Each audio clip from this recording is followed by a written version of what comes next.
Senden icazı da zaten. Benim ben oğlunu kaçacaksın. Panele mi orada? Kapını.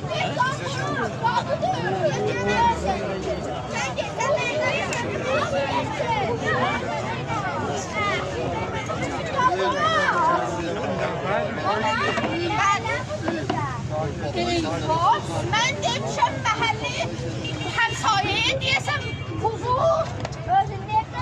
Ben dedim sen niye özü damlan atısan gele? Bunu ölecektin uşak edep çamanı yoktur ki. Ya Allah. Edep çamanı siyasi var. Selam Bir aleyküm. sotu gele. Gel buraya. Selam aleyküm. Selam. Selam der olsun dego. Ha. Tasliye. Tasfiye. Aleyhine satış. Niye? Payitahtı da sattılar. Niye? Yayı tezari de icare verdiler.